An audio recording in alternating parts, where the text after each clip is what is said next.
गुजरात के राजकोट में traffic police ने एक स्कूटर पकड़ा। साहब ये स्कूटर तो पिछले हफ्ते प्रदीप छोड़ के गया था। मैंने देखा कि 3-4 दिन से वो स्कूटर एक ही जगह पे पड़ा था, फिर उठा लिया साहब। हमने स्कूटर चोरी होने की कोई रिपोर्ट नहीं लिखवाई। सोनल भाग गई तो आपने उसकी रिपोर्ट तो लिखवाई होगी। वो एक जयेश परमार नाम के लड़के के साथ भाग गई। जयेश कॉलेज में सोनल का सीनियर था और हॉस्टल में रहता था। मोरबी में बसे जयेश के परिवार के मुताबिक वो राजकोट में हॉस्टल में था। गांधीनगर क्राइम ब्रांच सोनल की तलाश कर रही थी। उसी दौरान उन्हें एक लड़के और एक लड़की की जली हुई लाश मिली थी। लड़की की उंगली में एक अंगूठी थी। डीएनए टेस्ट से साबित होता है कि जली हुई लाशें सोनल और जयेश की ही थीं। क्या सोनल और जयेश की हत्या के पीछे सोनल के परिवार का हाथ है? पुलिस के पास एक अज्ञात लड़की का फोन आता है। मैं सोनल और जयेश के बारे में कुछ बताना चाहती हूँ। सोनल और जयेश ने शेखर भाटिया नाम के एक सामाजिक कार्यकर्ता के यहाँ शरण ली थी। फोन करने वाली अज्ञात लड़की बताती है कि शेखर के यहाँ अमित दवे और भावना राठौड़ नाम का एक जोड़ा और था।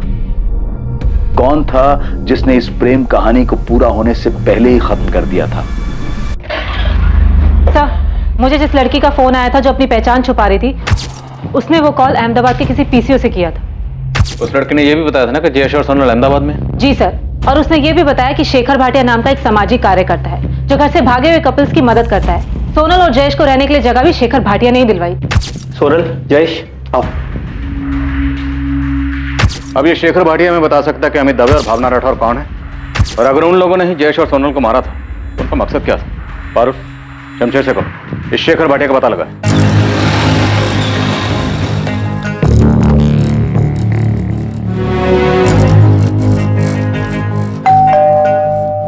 सेठ, मुझे पता चला है कि शरद ने पुलिस को फोन किया था। वो उन्हें कुछ बताने वाला है। भिखा भाई, ये शरद का सोनल के भागने से कुछ लेना देना है क्या? क्या बताएगा उन्हें? नहीं पता, लेकिन कुछ दिनों से उसका बर्ताव बड़ा अजीब सा था। क्या उसे सब कुछ पता है? नहीं बोल पाऊंगा सेठ, लेकिन ये 10 लाख वाली बात भी ऑफिस से ही लीक हुई थी। महेश ने पुलिस के किसी खबरी को बताया था। 10 दिन में सांप पाल के रखे हुए हैं, चैन से शोक भी मनाने नहीं देते।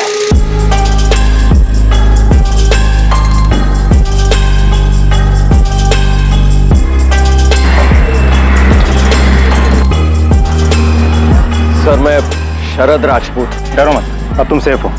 गाड़ी में बैठो।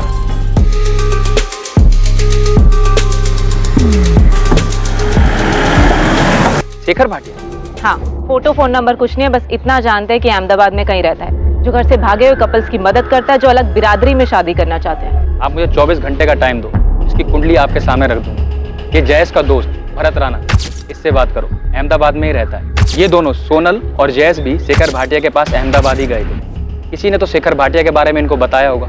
ये शेखर या तो जयेश का दोस्त होगा या तो सोनल की दोस्त शिल्पा या नताशा में से किसी ने इसके बारे में बताया होगा। मैं उनसे बात करती हूँ, तो तब तक शेखर भाटिया को लेकर।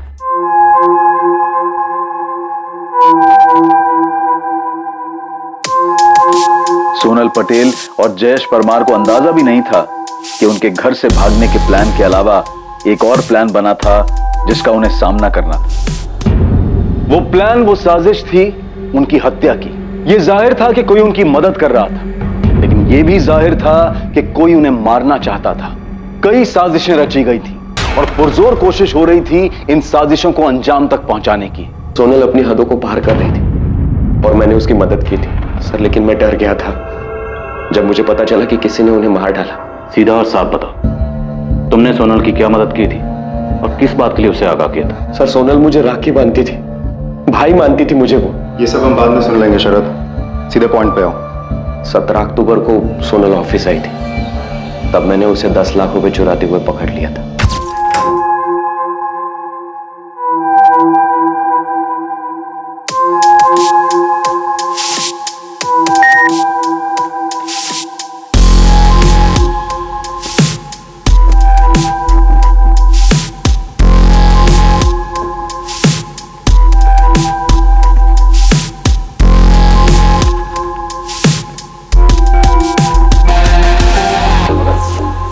तुम यहाँ?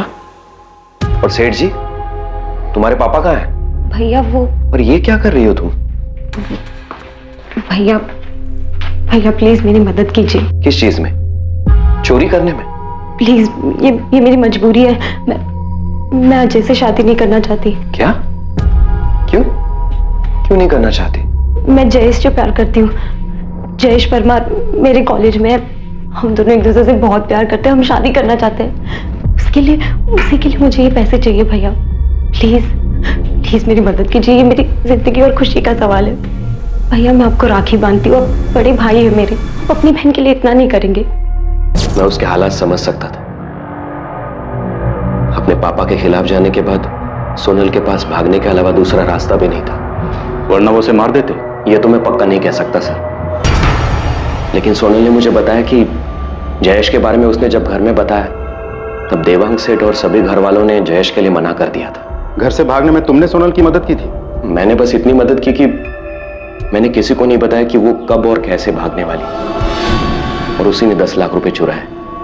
मैंने सोनल से कहा था कि पहले मैं जयेश से मिलूंगा, और जब मुझे जयेश पर यकीन आ जाएगा तभी मैं उसे 10 लाख रुपए लेकर जयेश के साथ भागने दूंगा।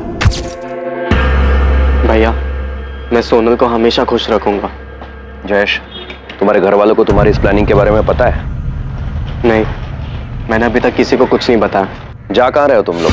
भैया, हम पहले यहाँ से सूरत जा रहे हैं और फिर उसके बाद फिर मैं वहां से पापा को फोन करूंगी और ये बताऊंगी कि हम दिल्ली में हैं, ताकि वो हमें ढूंढ नहीं पाए। पर तुम लोग सूरत क्या करने जा रहे हो? हमारा एक प्लान बना है सूरत में। वहां पर बात हुई है किसी से। देखो, मैं समझ सकता हूँ तुम जो चाहते हो इसमें कुछ गलत नहीं है, और तुम दोनों बालिग हो, तो इसलिए तुम्हें कोई रोक भी नहीं सकता। हाँ, लेकिन अगर तुम लोग किसी प्रॉब्लम या मुसीबत में फंस जाओ तो फौरन वहां से निकल जाना। और सोनल, तुम मुझे कभी भी फोन कर सकती हो। हाँ, थैंक यू भैया। फिर वो चले गए। प्लान के मुताबिक सोनल ने सेठ को बताया कि वो दिल्ली में। अहमदाबाद के बारे में तो मुझे आइडिया भी नहीं था सर। उनके जाने के बाद उन्होंने मुझे कभी फोन नहीं किया सर। मेरे अलावा कोई और भी है जो उनकी मदद कर रहा था, और उसी से ये अहमदाबाद वाली बात बाहर निकली होगी, जिसके बाद दोनों मारे गए। तुम्हें पता है सोनल के पापा और भाई ने उन दोनों को मारा है, तो आधी कहानी बताने का कोई मतलब नहीं बनता शरद। कैसे मारा? सर कैसे, ये तो मुझे नहीं पता, लेकिन मुझे भी लगता है कि उन्होंने ही मारा होगा। सर, स्कूटर के चक्कर में आपने ही उन्हें बताया कि वो दिल्ली में नहीं सूरत में है। असल में आप लोगों ने जयेश और सोनल की जान खतरे में डाल दी। सर, सोनल के पापा बहुत बड़े आदमी हैं, उन्होंने ही दोनों को मार डाला, तो मुझे भी मार डालेंगे सर। प्लीज प्लीज मुझे बचाइए। हमने सोनल के घर वालों को बताया कि वो दिल्ली में नहीं सूरत में है। इसी से देवांग पटेल और योगेश ने उनका पता लगाया और उन दोनों को मार डाला। सर, हमने तो सिर्फ इतना बताया था कि फोन सूरत से आया था। अब वो दोनों अहमदाबाद में किसी शेखर भाटिया के वहां छुपे बैठे, ये तो हमें भी नहीं पता था। और सर, वैसे भी अगर देवांग पटेल को सोनल को मरवाना ही था तो उसे कॉल रिकॉर्ड चेक करके भी पता चल सकता था। कॉल रिकॉर्ड्स निकलवाने में वक्त लगता, तब तक सोनल और जयेश को बचने का मौका मिल जाता। ऐसे मुझे नहीं लगता। हमने सूरत कहा था, अहमदाबाद के बारे में कैसे पता चला? सर, मेरी सोनल की फ्रेंड नताशा से बात हुई। उसने बताया कि सोनल के भाई योगेश ने उसे डरा धमकाकर ये उगलवा लिया कि सोनल और जयेश अहमदाबाद में छिपे थे, और योगेश ने ये तब पूछा जब हमने उन्हें बताया कि सोनल ने फोन दिल्ली से नहीं बल्कि सूरत से किया था। सोनल और योगेश हमारी वजह से मारे गए। नताशा, क्या सोनल के भाई और पापा ने किसी को भेजा था उनका मर्डर करने के लिए? पता नहीं सर, लेकिन जब पता चला कि सोनल ने फोन दिल्ली नहीं बल्कि सूरत से किया था तो योगेश भैया कॉलेज आए थे मुझसे बात करने, और वो बहुत दबाव डालने लगे मुझ पे। नताशा को इस सब के बारे में बिल्कुल भी नहीं पता था कि सोनल और जयेश के साथ ऐसा भी कुछ हो जाएगा। नताशा, हम उन्हें कुछ नहीं करेंगे, तुम सिर्फ इतना बताओ कि सोनल है कहाँ। देखो, सोनल स्मार्ट है पर इतनी नहीं कि अकेले ही सब कुछ करा। कौन हेल्प कर रहा है उनकी? देखो, अगर सोनल को कुछ भी हुआ ना तो तुम भी प्रॉब्लम में आ जाओगी, इसलिए बताओ कहाँ है वो? वो अहमदाबाद में है। अहमदाबाद में कहाँ है? नहीं पता भैया, पर इतना ही बताया था कि उन्हें अहमदाबाद में छुपने के लिए एक सेफ जगह मिल गई है। हाँ यार, मैंने सब कुछ सोच लिया है। पर तुम दोनों जाओगे कहाँ और रहोगे कहाँ? अहमदाबाद में। अहमदाबाद में कहाँ? है एक जगह जयेश ने ढूंढी है। पर सोनल, उसके बाद का क्या? कब तक भागते रहोगे तुम दोनों ऐसे? इतने पैसे तो लेकर जाएंगे ही कि कुछ दिन और कुछ महीनों तक चुपके रह सके। और इतने पैसे आएंगे कहाँ से? पापा के ऑफिस से। अरे नहीं नहीं नहीं, वो 10 लाख को रख लो, नहीं तो पता चला एक साथ पेमेंट लेने के चक्कर में ये 10 भी गए और महीनों तक चक्कर काटते रहेंगे हम। और सुनो, आज और कल जो है मैं वो साइट पे रहूंगा, तो ये पैसे जो है वो केबिन में रखवा देना, ठीक है? कल 17 अक्टूबर है। मैं पापा के ऑफिस से 10 लाख उठाऊंगी उसके बाद मैं और जयेश यहाँ से दूर भाग जाएंगे और शादी करके अपना घर बनाएंगे। मुझे बहुत गिल्ट फील हो रहा है। मेरी वजह से योगेश भैया को पता चला कि वो दोनों अहमदाबाद में है। क्या तुम्हारे अलावा भी किसी को पता था कि वो दोनों अहमदाबाद में? नताशा, इस पूरी प्लानिंग में कोई और भी था उनके साथ? मुझे नहीं पता मैम, मुझे तो बस उतना ही पता है जितना सोनल ने मुझे बताया था। साहब, आप देवांग और उसके बेटे को खाली उठाना मत, उनको खूब तोड़ना, खूब मारना उनको। उन्होंने मेरे बेटे को मारा है। अगर उन्हें सजा देनी ही थी तो अपनी बेटी को देते, हमारे बेटे को क्यों मारा? उदय जी, दामिनी जी, अभी हमारे पास कोई ठोस सबूत नहीं है कि देवांग भाई और उनके बेटे ने ही सोनल और जयेश को मारा है।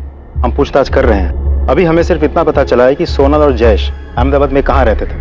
हम हर एक पहलू पे नजर रखे हुए हैं। जयेश को इंसाफ मिलेगा, सोनल को भी। सर, मुझे लगता है मुझसे बहुत बड़ी गलती हो गई। आप सही कह रहे थे, दोनों बालिग के अपनी जिंदगी जीना चाहते हैं, जीने दो। मैंने फिजूल में इस केस को खोला। पारुल, अब ये सोचने का कोई फायदा नहीं कि हमें क्या करना चाहिए था, क्या नहीं। हम सिर्फ इतना पता करना चाहते थे कि जयेश और सोनल सेफ हैं या नहीं, और शायद हमारी इसी कोशिश ने उन्हें खतरे में डाल दिया और कातिल उन तक पहुंच गया। सर, हमें किसी भी हाल में दोनों को न्याय दिलवाना चाहिए। जयेश के दोस्त भरत राणा को उठा लो, उसके बाद शेखर भाटिया को, उसके बाद अमित दवे और भावना राठौर को।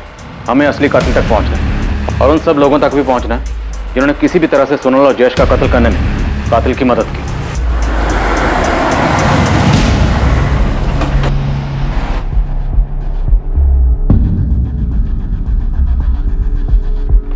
शेखर भाटिया जी, आप कौन?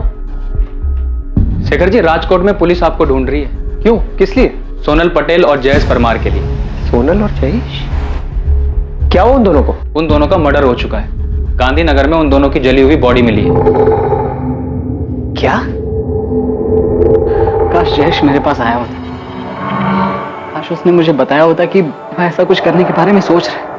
सच में भरत, उसने तुम्हें कुछ नहीं बताया? बताया होता तो मैं उसे ऐसा कुछ करने ही नहीं देता ना। मैडम, जयेश अपनी माँ बाप की इकलौती औलाद था। मेरी तरह बहुत गरीब परिवार से था। माँ बाप ने कितने सपने देखे थे उसके लिए, पढ़ाई में अच्छा था, ये बनना चाहता था। यानी सब क्या? भरत, हम सिर्फ ये जानना चाहते हैं कि सोनल और जयेश शेखर भाटिया तक कैसे पहुंचे, और अगर सोनल के भाई और बाप ने उन दोनों का मर्डर किया है तो वो उन दोनों तक कैसे पहुंचे और उन दोनों को कैसे मारा। आप बताइए, मैं आपकी मदद कैसे करूं जबकि मुझे कुछ भी नहीं पता है सिवाय इसके कि वो मेरा अच्छा दोस्त था। मुझे तो उस पर दुख कम गुस्सा ज्यादा आ रहा है। फाइनल ईयर में था, ये बन जाता अगले साल तक। पूरी लाइफ पड़ी थी उसके सामने, लेकिन नहीं, शादी और प्यार का भूत सवार हो गया। भरत, अब जो हो चुका उससे बदला नहीं जा सकता। तुम हमें बस। मैडम, मैं भी आपसे यही कह रहा हूँ कि जो हुआ है उसके बारे में मुझे कुछ नहीं पता है। मुझे तो ये समझ में नहीं आ रहा है कि मैं उसके माँ बाप को कैसे समझाऊं। वो बार बार मुझे एक ही बात बोले जा रहा है कि तू तो उसका अच्छा दोस्त था, तूने क्यों नहीं समझाया उसे। अब मैडम, मैं उसे कैसे समझाता, क्योंकि जयेश ने मुझे कुछ बताया नहीं इसके बारे में। अगर बताया होता ना तो उसको 2 थप्पड़ लगा देता, सारा ये प्यार और शादी का भूत उतार देता। भरत,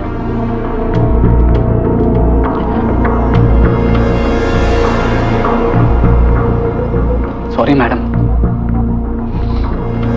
सॉरी मैडम, मुझे इसके बारे में और कुछ नहीं पता है। मैं इससे ज्यादा और आपकी मदद नहीं कर सकता। आपको लगता है कि आपने हमें बताया कि सोनल ने सूरत से फोन किया था और योगेश ने उसकी फ्रेंड नताशा से पता कर लिया कि वो अहमदाबाद में है, और हमने वहां किसी को बेचकर उसे मरवा दिया। अगर ऐसा है तो सबूत लाइए, केस बनाइए या कोर्ट में अर्जी दीजिए, फिर हमसे ये सवाल करना, और तब भी मेरा यही जवाब होगा कि हमने कुछ नहीं किया। समझाए? आपके पास टाइम होगा बेस करने के लिए, हमारे पास नहीं। चलो, अगर आप लोगों ने नहीं भी मारा तब भी ये जानना नहीं चाहेंगे कि सोनल को किसने मारा? ऐसा कैसे हो सकता कि एक बहन मारी जाती है और एक बेटी मारी जाती है, लेकिन भाई और बाप को कोई फर्क नहीं पड़ता? बचपन से लेकर आज तक मैंने उसकी सारी ख्वाहिशें पूरी की। जिस चीज पर हाथ रखा मैंने उसे ला कर दिया। अपने 18वें जन्मदिन पर मुझे उसने कहा कि पापा मुझे स्कूटर चाहिए। मैंने खुद ने जाकर उसे स्कूटर ला कर दिया। आपने अपनी बेटी के लिए जो किया हर माँ बाप अपनी औलाद के लिए करते, लेकिन इससे आपको अपनी बेटी को मारने का लाइसेंस नहीं मिल जाता, वो भी सिर्फ इसलिए क्योंकि वो अपनी पसंद के लड़के से शादी करना चाहती थी। उसने तो कर भी ली होगी शादी।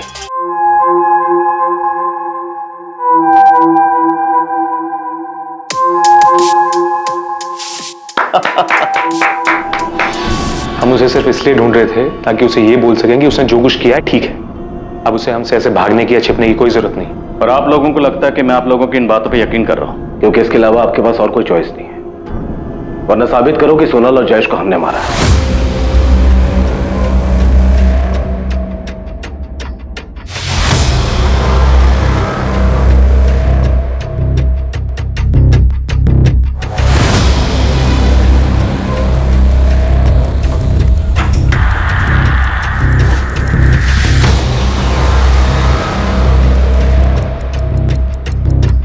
अमित, हम कब तक ऐसे भागते रहेंगे? भावना, बस कुछ दिन और। अमित, मुझे लगता है हमें यहाँ से कहीं दूर चले जाना चाहिए। अपने नाम बदल लेने चाहिए ताकि कोई हम तक पहुंच ही ना पाए। अगर जरूरत पड़ी ना तो वो भी करेंगे, लेकिन अभी के लिए यहाँ पर थोड़ा रुकते हैं, थोड़ा आराम करते हैं, उसके बाद आगे की सोचते हैं।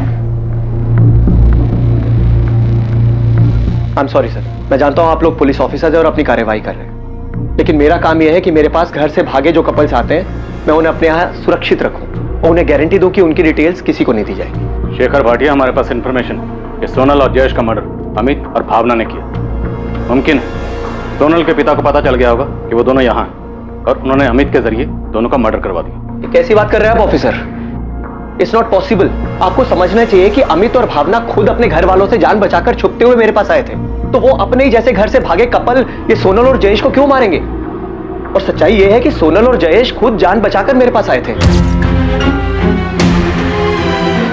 फिर मैंने सोनल और जयेश की शादी करवाई और खुद उनके साथ रजिस्ट्रार ऑफिस में जाके उनकी शादी को रजिस्टर करवाया था।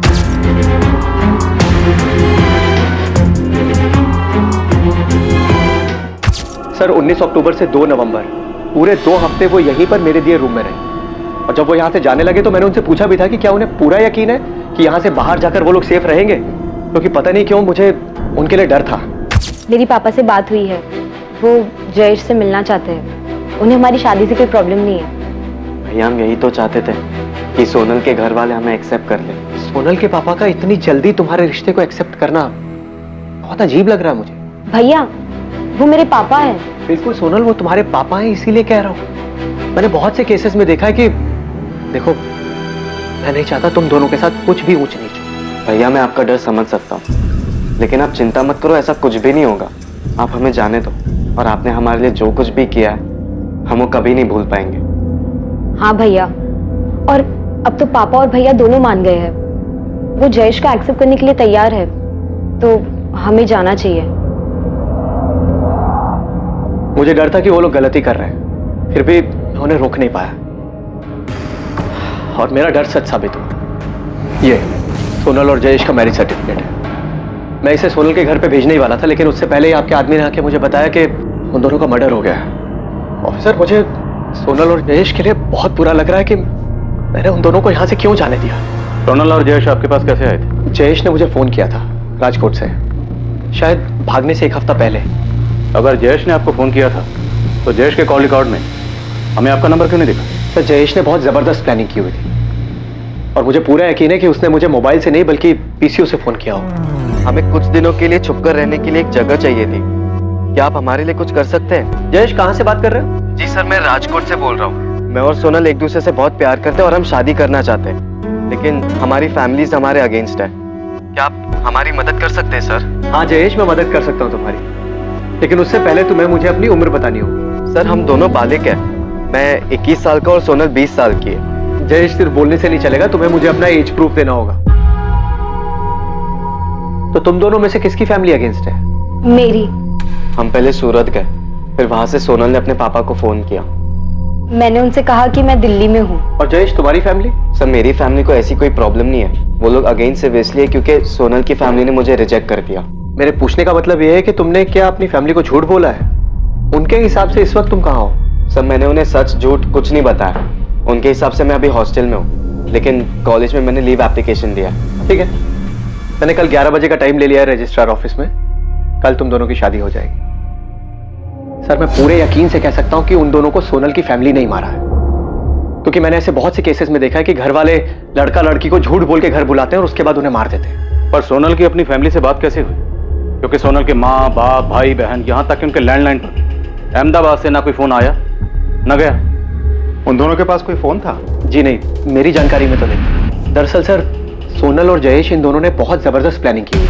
मतलब पहले घर से भागना, फिर सूरत जाना और घर पे फोन करके बोलना कि वो लोग दिल्ली में हैं और उसके बाद मेरे पास आना। मतलब मैंने इन दोनों के जैसे और भी कई कपल्स देखे हैं जो घर से भागते हैं, लेकिन जैसी प्लानिंग सोनल और जयेश ने की थी उसे देखकर मैं भी हैरान था। और शेखर भाटिया, सवाल यह है कि सोनल की अपनी फैमिली से बात कब और कैसे हुई? आपने बताया कि सोनल की फैमिली जयेश को एक्सेप्ट करने के लिए तैयार हो गई और वो दोनों राजकोट अपने घर वापस जा रहे थे। पता नहीं सर, जो उन दोनों ने मुझे बताया वो मैंने आप दोनों को बता दिया। शेखर भाटिया, आपको हमें अमित और भावना की डिटेल्स देनी ही होगी। आप प्लीज मेरा यकीन कीजिए ऑफिसर। अमित और भावना सोनल और जयेश का मर्डर नहीं कर सकते। जिस दिन सोनल और जयेश यहां से गए हैं, ठीक उसके अगले ही दिन वो दोनों भी यहां से चले गए। अगर तुम ऐसे डिटेल्स नहीं दोगे तो हम मजिस्ट्रेट का ऑर्डर लेकर आएंगे और हम नहीं चाहते कि हम ऐसा करें। आप अच्छे इंसान हैं, अच्छा काम करें, हम भी अपना काम करें। हमें किसी भी तरह से सोनल और जयेश के कातिल तक पहुंचना। अगर इन दोनों का कत्ल सोनल के बाप और भाई ने भी किया तब भी उनके खिलाफ हमें सबूत चाहिए होंगे। और हमारे पास पुख्ता इंफॉर्मेशन है कि सोनल और जयेश के मर्डर में अमित और भावना शामिल हैं।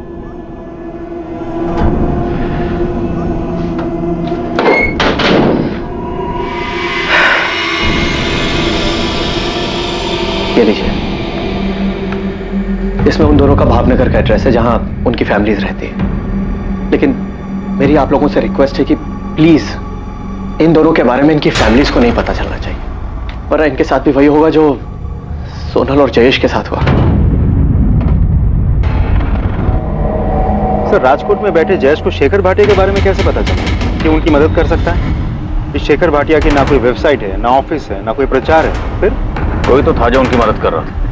इतनी प्लानिंग कि सूरत जाएंगे और दिल्ली बताएंगे, मोबाइल फोन यूज नहीं करेंगे और फिर शेखर को कांटेक्ट करना। रुपेश, हम कुछ तो मिस कर रहे हैं। सोनल और जयेश के लिए हम जिम्मेदार हैं। हमसे ही सोनल के पापा और भाई को पता चला कि फोन दिल्ली से नहीं सूरत से आया था। नहीं सर, आप फिजूल में अपने आप को जिम्मेदार ठहरा रहे हैं। मुझे लगता है ये सारा प्लान पहले ही बन चुका था। उनके घर से भागने के बाद ही उनका मर्डर, सब कुछ। सर, मुझे ये समझ में नहीं आ रहा है सोनल ने अहमदाबाद से अपने पापा के साथ कब और कैसे बात की? शरद राज ये सामने से कबूल करने आया था। कहीं इंफॉर्मेशन के नाम पर इसने हमें घुमा तो नहीं दिया? मैं आपको घुमाऊंगा? तुम्हारी बहन जैसी सोनल को तूने 10 लाख लेके जाने दी, पर ये नहीं पूछा कि कहां जा रही है। मैंने नहीं पूछा सर, क्योंकि मैं ऐसी बात जानना ही नहीं चाहता था जो मुझे मजबूरी में किसी को बतानी पड़े, जिसकी वजह से सोनल मुसीबत में आ पड़े। जयेश परमार अहमदाबाद के शेखर भाटिया को कैसे जानता था? मैं किसी शेखर भाटिया को नहीं जानता।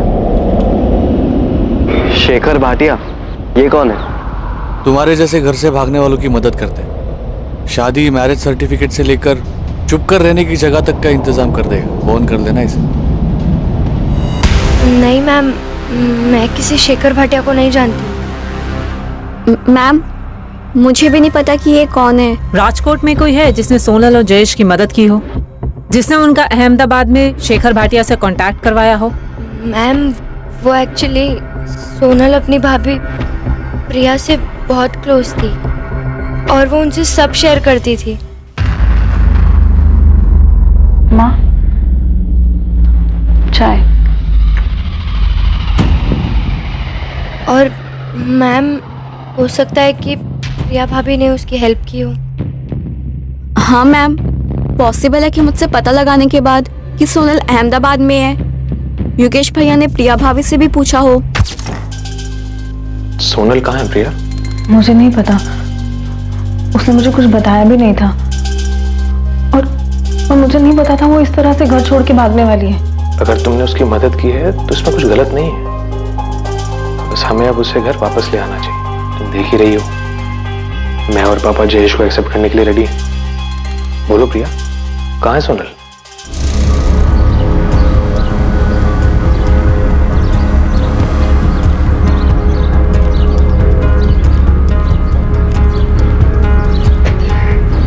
प्रिया गाड़ी में बैठ। इस बार बातचीत थोड़ी लंबी चली। सेठ, अंदर आ जाओ। हाँ। सेठ, आज सुबह पुलिस वाले मुझे पूछताछ के लिए लेके गए थे।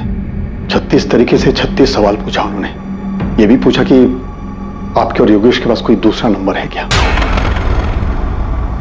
और सेठ मुझे नंबर देना पड़ा, वरना वो लोग मुझे छोड़ते ही नहीं। भीखा भाई जी, आप मेरे सबसे ईमानदार आदमी हो। जी सेठ, आपको कोई शक है? नहीं, शरद पे मुझे गुस्सा नहीं है, उसने जो किया सो किया। पर इस बात का दुख है कि जब सोनल यहां पर आई थी तभी आपको मुझे फोन करके बता देना चाहिए था। मुझे कैसे पता होता सोनल बेबी ये सब करेगी? वो आपकी लाडली भी थी। अगर उसने कहा कि उसे आराम करना है, केबिन खोल दो, तो मैं मना कैसे कर सकता सेठ?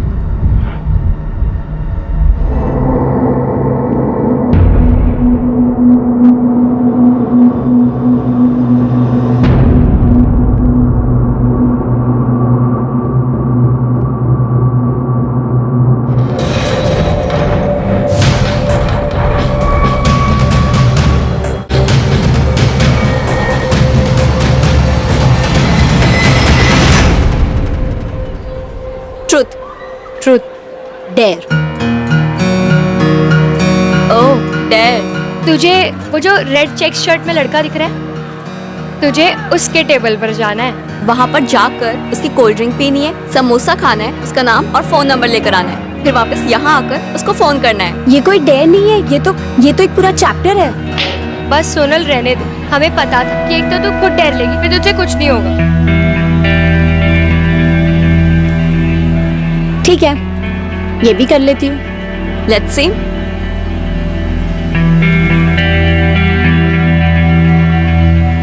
हाय, आई एम सोनल। अरे मैंने अपना नाम बताया, तुम भी बताओ। क्यों? क्योंकि मैं पूछ रही हूँ।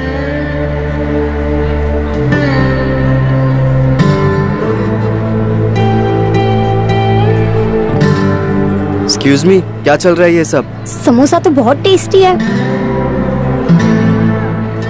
तुम जो ये अपना समझ के खा रही हो ना, इसके मैंने पैसे भरे, फ्री का नहीं है ये। एक काम करो, काउंटर पे जाओ, एक और कोल्ड ड्रिंक और समोसा ऑर्डर करो और सोनल का नाम ले लेना, तुमसे पैसे नहीं पूछेंगे।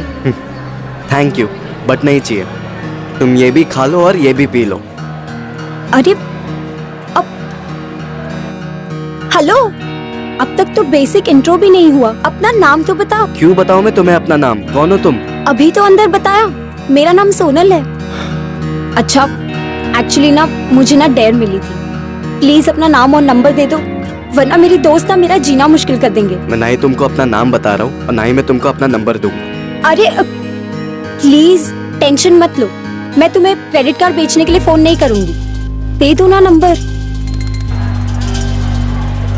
समोसा और कोल्ड ड्रिंक तो तुमने देख लिया, नाम जयेश परमार और ये है उसका फोन नंबर।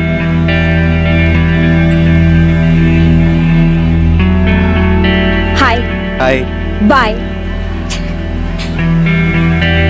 इतना इंसल्ट।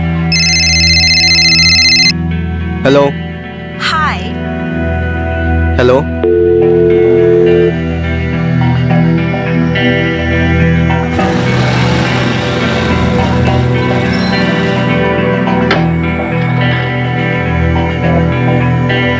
मैंने तुम्हें अपना फोन नंबर दिया तो तुम रोज रोज ऐसे कॉल करके परेशान करोगी?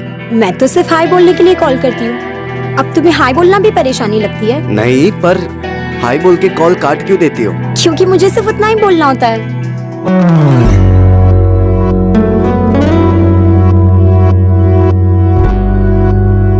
ओह, तो तुम्हें भी कुछ बोलना होता है? वैसे अगर बोलना हो तो तुम मुझे वापस फोन कर सकते हो, मेरा नंबर तो है ही तुम्हारे पास। एक रिश्ता जो मजाक से शुरू हुआ था बहुत जल्द प्यार की शक्ल ले चुका था। ऐसा प्यार जो ऊंच नीच या पैसा नहीं देखता था। उन दोनों ने ये फैसला कर लिया था कि चाहे कुछ भी हो जाए वो दोनों एक दूसरे से अलग नहीं होंगे। लेकिन उनकी हत्या ने उन्हें उस जिंदगी से दूर कर दिया जिस जिंदगी को वो साथ जीने के सपने देख रहे थे। नहीं मैम, मैंने सोनल और जयेश की भागने में बिल्कुल मदद नहीं की थी। और अब लगता है कि काश कर दी होती। रिया, तुम अब भी उनकी मदद कर सकती हो, ये बताकर कि तुम्हारे पति योगेश और तुम्हारे ससुर देवांग पटेल ने उन दोनों को कैसे मारा और उन दोनों तक कैसे पहुंचे वो। उन्होंने ऐसा कुछ भी नहीं किया मैम, उन्होंने नहीं मारा है। रिया, जुर्म छुपाना भी एक बहुत बड़ा जुर्म है। तुम मर्डरर को पता है मैम, लेकिन उन्होंने नहीं मारा है। तो फिर किसने किया है? किसके पास मोटिव था जयेश और सोनल को मारने का? जयेश के माँ बाप के पास, जिन्हें यह भी नहीं पता था कि उनका बेटा हॉस्टल में है या नहीं। रिया, मैं आखिरी बार पूछ रही हूँ, क्या सोनल उन्हें मिली? कैसे पहुंचे वो उस तक? नहीं मिली, ढूंढने पर भी नहीं मिली, और उन्होंने नहीं मारा है सोनल को। सर, योगेश और देवांग पटेल के बाकी के 2 नंबर्स भी हमने स्कैन किया, लेकिन कुछ मिला नहीं। किसी हिस्ट्री शीटर का नंबर नहीं, कोई सस्पिशियस एक्टिविटी नहीं। अहमदाबाद में किसी को कॉल किया? नहीं सर। ऐसा कैसे हो सकता है रुपेश? कहीं हम गलत ट्रैक पर तो नहीं? ऐसा तो नहीं कि ये केस ऑनर किलिंग का है ही नहीं। सर, पारुल ने प्रिया से अलग अलग तरीके से सवाल किया, उसे डराई, धमकाई, इमोशनल करके भी सवाल पूछा। अब तक तो प्रिया को टूट जाना चाहिए था, लेकिन ऐसा कुछ हुआ नहीं। सर, अब भी ये सवाल बना हुआ है कि सोनल ने अहमदाबाद से कब और कैसे देवांग पटेल से बात की, जब देवांग पटेल ने उन्हें कहा कि वो उन्हें माफ कर चुके हैं और जयेश को भी अपनाना चाहते हैं। अब आप सलीके से पूछ रहे हैं तो बता देता हूँ। सोनल से मेरी आखिरी बार तब बात हुई थी जब उसने मुझे सूरत से फोन किया था। उसके बाद मेरी कोई बात ही नहीं हुई। आज छोटी बहन थी मेरी, ढूंढ रहे थे उसे हम दोनों, जानना चाहते थे कहाँ है, कैसी है। उसे ऐसे घर छोड़ के नहीं भागना चाहिए था। बाप हूं मैं उसका, जल्लाद नहीं। प्यार करता था मैं उससे।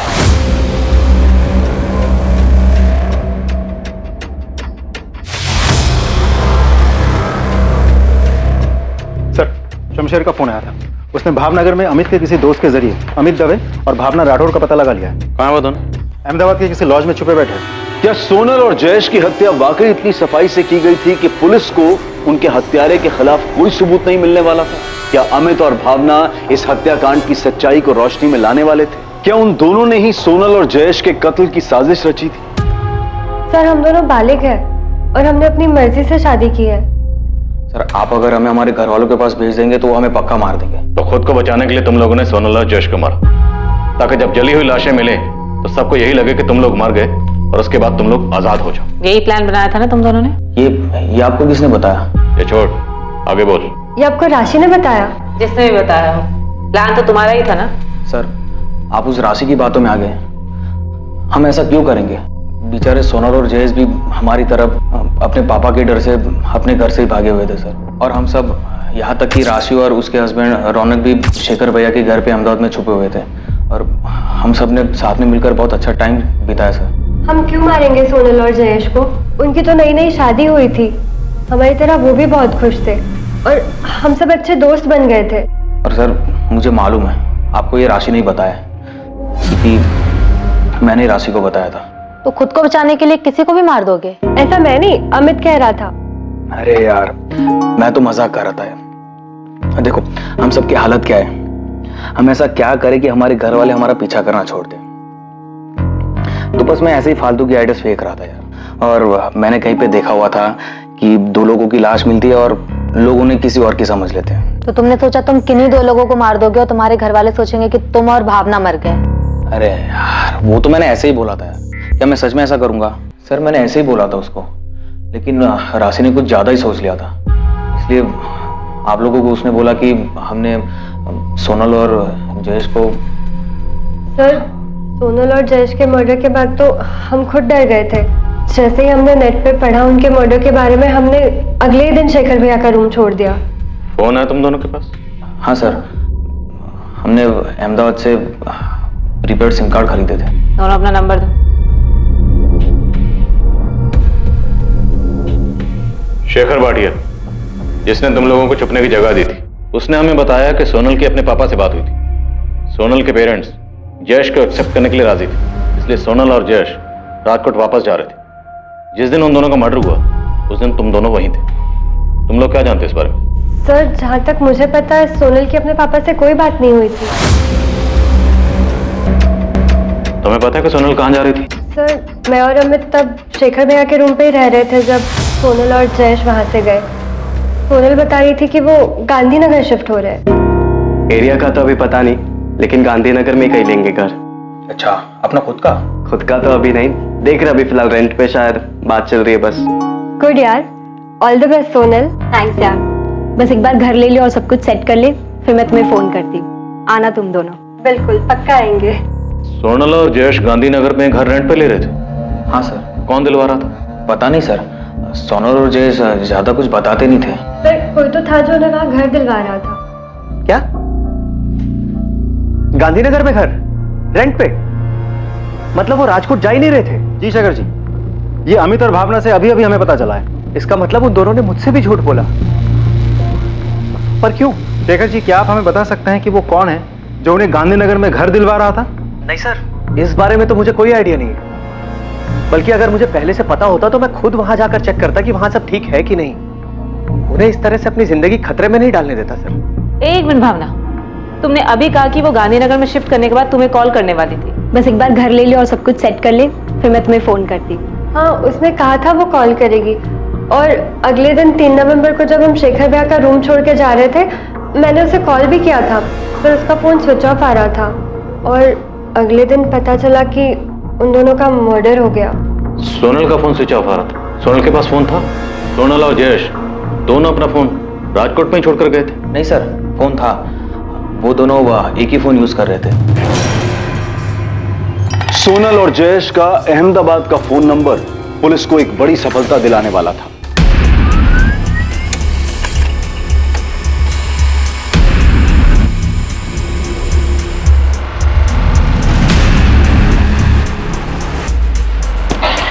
सर, उसके पास जो नंबर था वो जयेश परमार के नाम पर प्रीपेड सिम था।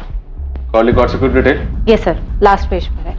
उस रिकॉर्ड से हमें एक अहमदाबाद का नंबर मिला जिस पर रेगुलर बात हो रही थी। और अभी यह नंबर स्विच ऑफ? जी सर, डिटेल मंगवाई है, जल्दी आ जाएगी। अब यह नंबर ही इस केस की बिक्री करने जोड़ेगा। जितनी जल्दी हो सके इस नंबर की डिटेल मंगवाओ।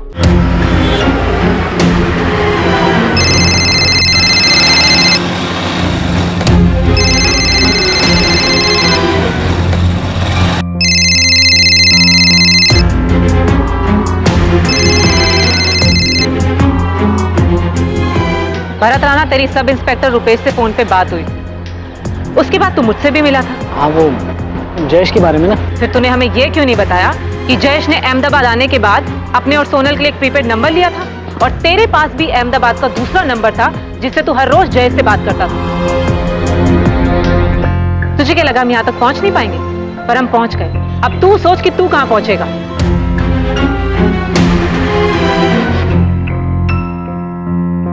भागने की सोचना भी मत, कोई चांस नहीं।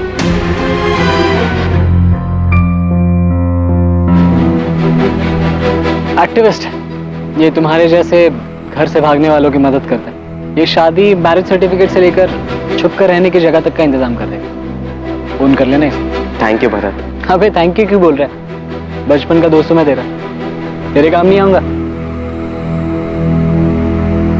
जब जयेश परमार के पिता ने सोनल के घर वालों से बात करने से मना कर दिया, जब सोनल के घर वालों ने जयेश से मिलने तक से मना कर दिया, तब सोनल और जयेश ने घर से भाग जाने का प्लान बनाया। और तब जयेश ने तय किया कि वो अपने बचपन के दोस्त भरत राणा से बात करेगा और सोनल के साथ भागने में भरत की मदद लेगा। यार जयेश, ये घर से भागना, शादी करना और आगे लाइफ में सेटल होने के लिए, और उससे भी ज्यादा इंपॉर्टेंट है कि वो सोनल के पापा तुम दोनों तक ना पहुंचे ना, इन सब के लिए बहुत सारे पैसे लगेंगे। मुझे पता है जयेश, लेकिन अभी फिलहाल के लिए टेंशन नहीं है। सोनल कह रही है कि उसके पास पैसे हैं, उसने अपने पॉकेट मनी से सेव किया है। तू पॉकेट मनी के भरोसे घर से भाग रहा है? नहीं यार, लेकिन सोनल पैसे अरेंज कर लेगी। अरे भाई, कितना कर लेगी? कितना तो नहीं पता, लेकिन 2-4 लाख तो कर ही लेगी वो। सही है, क्योंकि लाखों की जरूरत पड़ेगी हमें। यार भरत भाई, एक हेल्प कर देना, रेंट पे घर दिला दे प्लीज। तू टेंशन मत ले, मैं सब अरेंज करवा दूंगा। तूने शेखर भाटिया को फोन किया? हाँ, उसने कहा कि जब भी आना हो आ जाना। गुड। अब मेरी बात ध्यान से सुनना। अपना और सोनल का फोन राजकोट में ही स्विच ऑफ करके उसका सिम कार्ड निकाल के फेंक देना। फिर उसके बाद सीधा अहमदाबाद आने के बजाय पहले सूरत जाना। वहां से सोनल के घर वालों को फोन करके बोलना कि तुम लोग दिल्ली में हो। लेकिन क्यों? सोनल के घर वालों को कुछ बताने की जरूरत ही नहीं है, इसलिए तो भागना पड़ रहा है हमें। अबे भागना नहीं पड़ेगा, इसीलिए तो उन्हें बताने की जरूरत है। अगर सोनल के घर वाले उसे ढूंढने निकले तो वो लोग पहले दिल्ली जाएंगे, नंबर भी ट्रेस कर लिया तो वो लोग सूरत जाएंगे। वो सोच ही नहीं पाएंगे कि तुम लोग अहमदाबाद में हो। अच्छा, ये सही है, तो फिर हम ऐसा ही करेंगे। भाई सब ठीक तरीके से करना है ना, तो उसके लिए प्रॉपर प्लानिंग और पैसों की जरूरत पड़ती है। प्लान मैं बनाता हूँ, तो पैसे का देख। वो 5 लाख का इंतजाम हुआ? हाँ वो हो जाएगा, इसलिए हम कल ही भाग जाएंगे। सोनल कह रही थी कि उसके पास 10 लाख है। 10 लाख? हाँ, वो कह रही कि वो 10 लाख रुपए लेकर आएगी। चल फिर तो टेंशन ही खत्म। सोनल और जयेश को अंदाजा भी नहीं था कि घर से भागने के उनके प्लान के अलावा एक और प्लान बना था, उन्हें लूटने का और शायद उन्हें मारने का भी।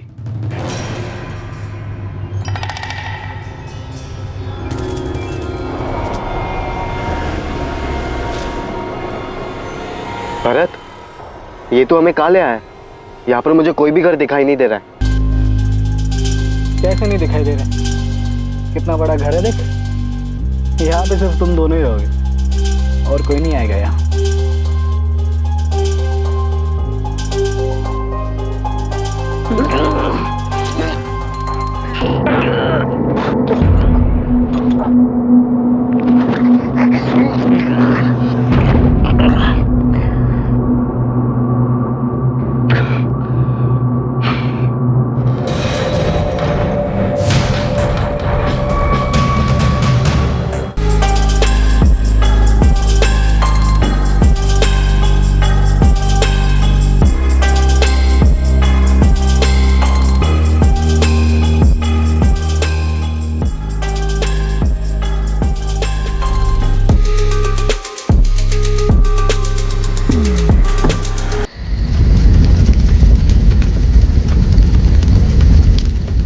सोनल और जयेश की प्रेम कहानी में एक दोस्त शुभचिंतक बनकर आया, उसी शुभचिंतक ने उन्हें धोखा दिया। भरत राणा, ऐसा क्या हुआ था कि तू बचपन से मदद करने वाला दोस्त मसीहा से सीधा शैतान बन गया? पैसे मिले थे दोनों को मारने के, किसने दिए? देवांग पटेल ने या योगेश ने? देवांग और योगेश ने लालच दिया था या फिर 10 लाख का लालच आ गया था जो सोनल लेकर भागी थी? बोल के मार। किसके इशारे पर मारा? क्यों मारा दोनों को? सोनल और जयेश की हत्या की साजिश उनके घर छोड़कर भागने के प्लान के साथ ही रची गई थी। शेखर भाटिया भी इस साजिश का हिस्सा था, वो भी तब से जब जयेश अपने दोस्त भरत से मदद मांगने गया था। शेखर भाई लड़की बहुत मालदार पार्टी है, राजकोट की बहुत बड़ी फैमिली से। तो उन दोनों को यहाँ लेके आना। हेल्प की फीस 5 लाख बोल रहे हैं, उन दोनों को भी मैं यही रख दूंगा, पैसा आधा आधा कर लेंगे। नहीं भाई, लड़की बहुत बड़े घर की है, छोटी जगह में रह नहीं पाएगी, इसलिए तो जयेश को अलग से घर चाहिए रेंट पे। यहाँ लेकर आऊंगा तो बेकार में दिक्कत हो जाएगी। नहीं अरे मैं कह रहा हूँ तू लेके तो आ, घर से भाग के आ रहे हैं, छुप के रहना पड़ेगा। ऐसे में कहाँ सब उनकी मर्जी से मिलने वाला है? चिंता मत कर, तू लेके आ, देख लेंगे। ये तुम लोगों का बेड है और ये कबर्ड। भरत, तूने मुझसे उस जगह के 5 लाख लिए, वो जगह 5 लाख की है। अबे सब जगह के पैसे नहीं लिए, शादी करवाई, रजिस्ट्रेशन करवाया, रहने को जगह दी है, सेफ्टी है, खर्चा होता है भाई इन सब चीजों में। भरत देख, मुझे मत सिखा, मैं भी कॉमर्स स्टूडेंट हूँ, मुझे पता है कि कहाँ पर कितना पैसा खर्च हो सकता है। भरत भाई, हम ऐसे 10 लोगों के बीच में इतनी कम स्पेस में नहीं रह सकते। हम दोनों को अपना खुद का घर चाहिए। तो बड़े घर के लिए बड़ा पैसा लगता है, 5 लाख रुपए में यही मिल सकता है। लेकिन भरत, जब मैंने तुझसे बात की थी तब तूने मुझे कहा था कि इतने पैसों में आराम से एक घर मिल जाएगा रेंट पे, और थोड़ा और आगे जाएंगे तो 1 रूम किचन मिल जाएगा, वो भी खुद का। जयेश यार, मैंने तुझे शेखर भाई के साथ मेन सिटी में रखा है, अब ऊपर से तू बोल रहा है। सॉरी भरत, हम यहाँ पर नहीं रह पाएंगे। हाँ तो मेरी तरफ से भी सॉरी यार, क्योंकि 5 लाख रुपए में यही मिल सकता है। लेकिन तूने पहले तो कहा था कि हो जाएगा सब कुछ। हाँ तो मैं तो अब भी बोल रहा कि हो जाएगा, बस 5 लाख रुपए और चाहिए, सिंपल। भरत, तुझे पहले 5 लाख दिए, अब तुझे और 5 लाख चाहिए। खुद का घर मिलना इतना आसान नहीं है। एक तो तुम दोनों घर से भागे हो यार, सारे इंतजाम करने पड़ेंगे। सोनल अपने पिता के ऑफिस से 10 लाख चुरा कर लाने वाली है, ये जयेश ने भरत को पहले ही बता दिया था। इसलिए भरत के लिए दोस्त की मदद करने की बजाय ये एक झटके में बड़ी रकम कमाने का मौका बन गया था। अब क्या करना है? वो लोग तो जान खा रहे, बोल तो दिया कि गांधीनगर में घर दिखाऊंगा, लेकिन अब कहाँ लेके जाओ? अरे ले जा कहीं भी और छोड़ के वापस आ जा। कुछ तो करना पड़ेगा। और राजकोट पुलिस का भी फोन आया था, सोनल का स्कूटर मिला है उन्हें। वो जयेश के माँ बाप का भी फोन आ रहा था। सुन, मेरा एक दोस्त है राजू, इन दोनों को उसके साथ गांधीनगर ले जा और वहां जाकर सल्टा दे। सल्टा दे मतलब मार डालू? हाँ, देखिए पैसे तो हमें मिल ही गए, बाकी के और 1-2 लाख जो होंगे वो भी हमारे हो जाएंगे। मार के जला देते हैं इन्हें। वैसे भी घर से भागे हुए हैं, किसी को कुछ पता नहीं चलेगा कि कहां गए। अरे ज्यादा सोच मत, मैं कह रहा हूं ना मार देते हैं, कहीं अगर पकड़े गए तो हमारे लिए लेने के देने हो जाएंगे। और तू बोल रहा था ना लड़की का बाप बड़ा आदमी है, छोड़ेगा नहीं हमें। आओ मिस्टर एक्टिविस्ट, अच्छी एक्टिविटी की तुमने। बाहर से प्रोटेक्शन देने के नाम पर खुद ही लोगों की जान ले रहा था। इससे पहले ऐसे और कितने मजबूर लोगों को ठगा और मारा है तुमने। किसी को नहीं सर, बस पहली बार हुआ ये। एक साथ इतने पैसे देखकर फिसल गया था मैं। 2 मासूम लोगों की जान ले ली, जान लेने के बाद उनको जला दिया और बोल रहा फिसल गया। रुपेश, दोनों की ऐसी कुटाई करना कि इनकी चीखें मेरे केबिन तक सुनाई दे। एक साला बचपन का दोस्त, सोशल एक्टिविस्ट, साला जान बचाने के नाम पर लोगों की जान लेता है। साथीदार कहां है? वो तीसरा साथीदार राजू कहां है?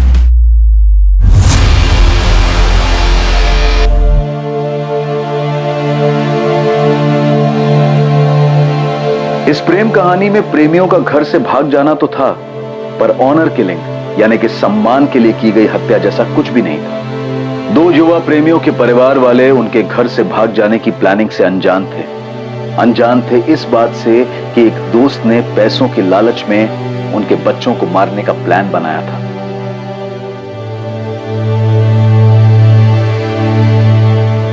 भरत राणा, शेखर भाटिया और राजू प्रजापति पर आईपीसी की धारा 302 के तहत हत्या और आईपीसी की धारा 201 के तहत सबूत मिटाने के लिए मुकदमा दर्ज हुआ है। भरत ने सोनल और जयेश की बॉडी से वो हर चीज निकाल ली जिससे उनकी पहचान हो सके, लेकिन सोनल की उंगली में मिली उस जली हुई अंगूठी ने उन्हें पहचान दिलाई। ठीक वैसे ही जैसे रूटीन चेकिंग में सोनल के स्कूटर ने इस मर्डर केस का खुलासा किया था। लालच और भरोसा, ये दोनों एक दूसरे के विपरीत गुण हैं। अपने किसी करीबी को देखकर भी पता लगाना मुश्किल है कि उसके मन में क्या चल रहा है। इसलिए जब भी किसी को अपनी जिंदगी, अपना पैसा या फिर कोई अहम जिम्मेदारी दें तो सतर्क रहें। अब मैं अनूप सोनी आपसे विदा लेता हूं। कल कौन बनेगा करोड़पति के करमवीर एपिसोड के बाद आपसे फिर मुलाकात होगी एक और नए केस के साथ। और याद रखें, क्राइम और आपके बीच में सिर्फ इतना फर्क है कि आप कितने सतर्क रहें, सुरक्षित रहें। जय हिंद।